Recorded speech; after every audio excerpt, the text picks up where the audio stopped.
The Story of Johnny Appleseed, written and illustrated by Aliki.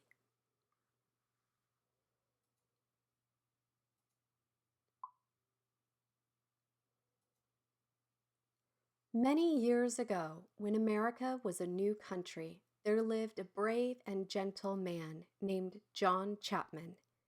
John loved the out of doors. He would walk for miles in the woods, among the trees and the flowers, happy and alone with his thoughts. One day, after a long walk, John sat under a tree to rest. He felt the warm sun on his back and the fresh grass tickling his toes.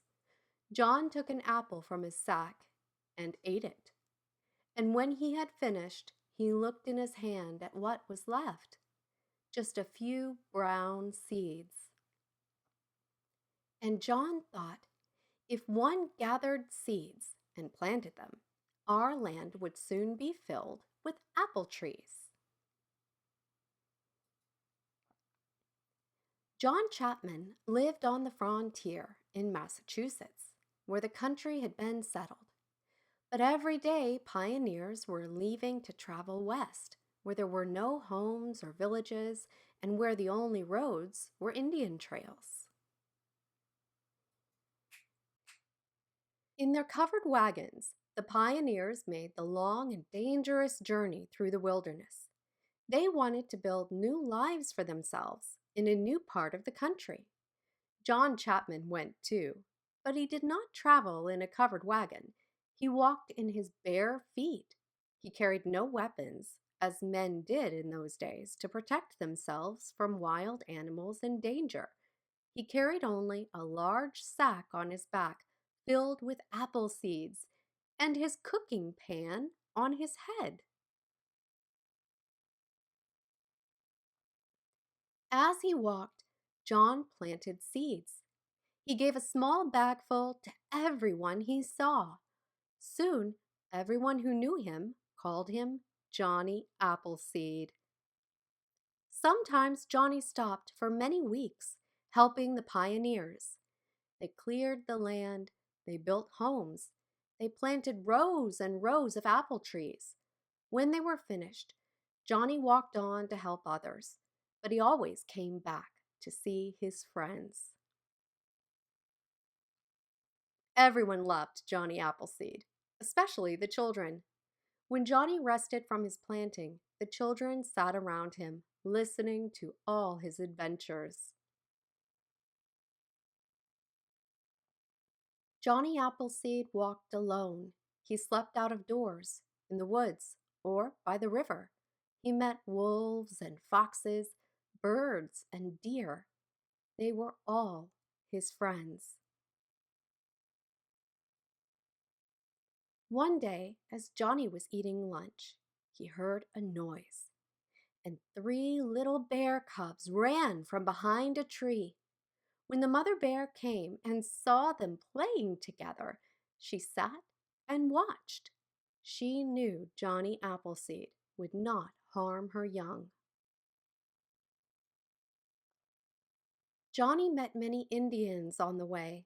He was kind to them and gave them seeds and herbs, which they used as medicine. Although the Indians were not friendly to any white men who chased them from their homes, Johnny was their friend. Johnny did not like people to fight. He tried to make peace between the settlers and the Indians, for he believed that all men should live together as brothers. On and on Johnny walked, planting as he went. When he needed more seeds, he collected sackfuls from the cider mills. Everyone saved his apple seeds for Johnny. Many years passed. Johnny Appleseed walked on. He visited his friends and saw with pleasure that many apple trees which covered the land, and he was happy. But then, one year, there was a long, cold winter, when spring should have come. Snow was on the ground, and frost was on the trees. Johnny could not sleep or eat. He was afraid his trees would die.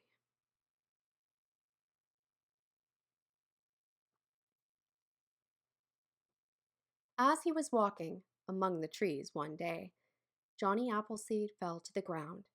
He was very ill. After some hours, an Indian mother and her son passed and saw Johnny lying in the cold.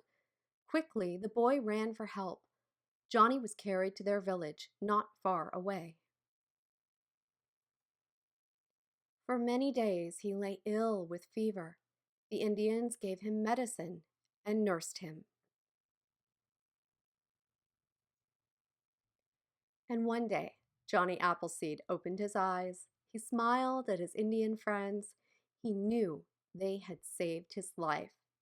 He saw that the sun was warm and the frost had left the trees.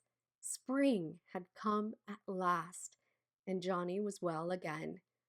But he never forgot his friends and went to see them often. Johnny Appleseed, the gentle pioneer, lived for many years, planting apple seeds wherever he went. We can still see them today. They are large and old and heavy with apples. They are the gift Johnny Appleseed gave to his country and to you and to me. The end.